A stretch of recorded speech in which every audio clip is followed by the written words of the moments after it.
Les Bahamas, en Amérique du Nord, figurent parmi les destinations touristiques les plus prisées au monde. Aussi pittoresque que soit cet endroit, il convient de rester prudent à cause des requins qui évoluent dans ces eaux. Clique maintenant sur « J'aime » et abonne-toi à notre chaîne. Voici l'histoire terrifiante de Jordan Lindsay, qui faisait de la plongée avec tuba avec sa famille près de l'île Rose lorsqu'une meute de requins l'a attaqué. Bienvenue sur Ferrosfin. Ce mercredi marquait le 3e jour de leurs vacances aux Bahamas. Comme de nombreux touristes, ils avaient toujours rêvé de visiter ce paradis insulaire. Et contrairement à bien d'autres endroits, les Bahamas étaient encore plus impressionnantes et fascinantes que ceux que les médias et les films en disaient. Jordan et sa famille se sont levés aux aurores, prêtes à profiter de la journée. Après tout, ce n'était que leur 3e jour et il y avait encore tant à découvrir. Jordan a pris son petit déjeuner en famille, partageant des souvenirs tout en se réunissant autour de la table. Quelle magnifique journée, bercée par les plages de sable fin des Bahamas, entourée de sa famille et de son ami. Que pouvait souhaiter de plus une jeune femme de 21 ans originaire de Torrance, en Californie? De retour chez elle, Jordan poursuivait des études en sciences de la communication à l'université Loyola Marymount à Los Angeles. Son amie Gianna étudiait également la communication à la même université. Vers midi, la famille venait tout juste de terminer leurs activités et s'apprêtait à se détendre, profitant du paysage environnant. Mais la situation allait rapidement évoluer. En tombant sur la compagnie Sandy Tows, la famille décida sur un coup de tête de faire une excursion d'une journée à l'île Rose. L'aventure de 6 heures comprenait une traversée en bateau, une plongée avec tuba et une plage privée où l'on pouvait caresser des cochons nageurs. Jordan était ravie à cette idée.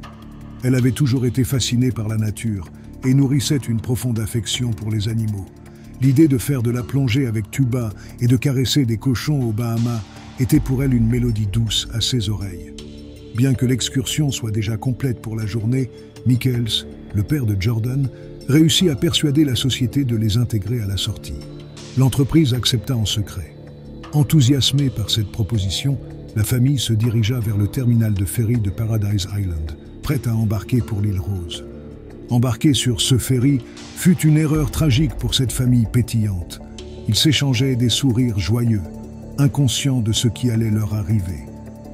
Personne n'aurait pu prédire que cette simple excursion allait bouleverser leur vie à jamais. Le petit ferry était amarré, flottant sur les eaux turquoises profondes en dessous.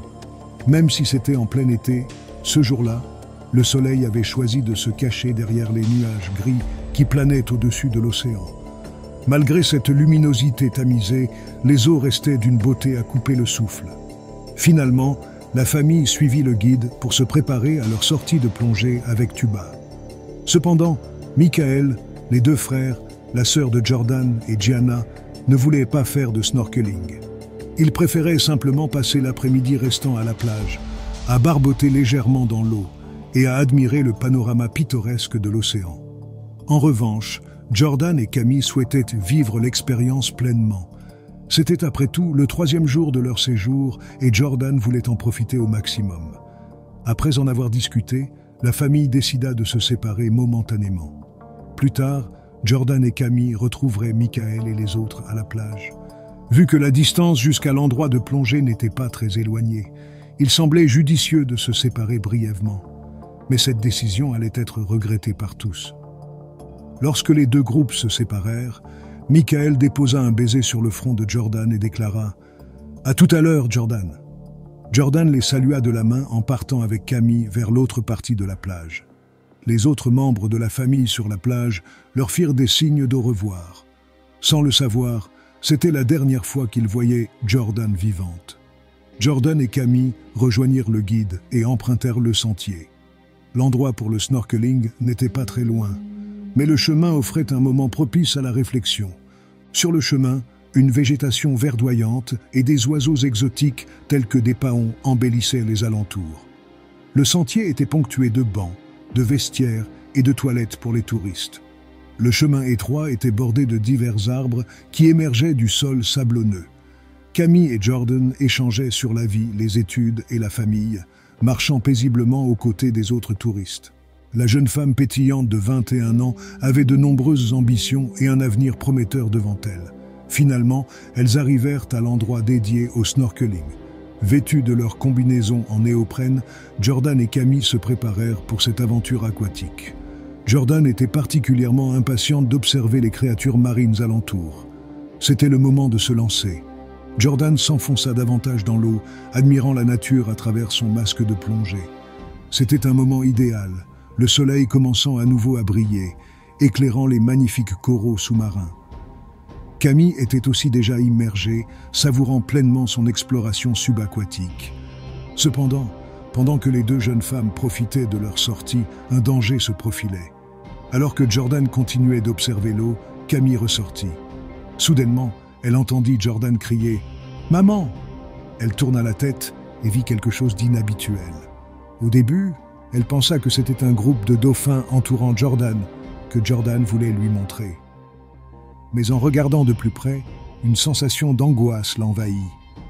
C'était un sentiment qu'aucune mère ne souhaiterait jamais éprouver. Un banc de requins s'approchait de Jordan. Sans le moindre avertissement, les requins se ruèrent sur elle, la mordant de partout. Jordan résista courageusement, mais le sang était déjà dans l'eau, mettant les requins en frénésie. Les cris déchirants de Jordan résonnaient, poussant Camille à se rapprocher. Elle cria de nouveau vers Jordan, l'exhortant à nager vers elle, mais Jordan ne pouvait plus bouger. Camille réalisa alors que le bras droit de Jordan avait été arraché par un requin.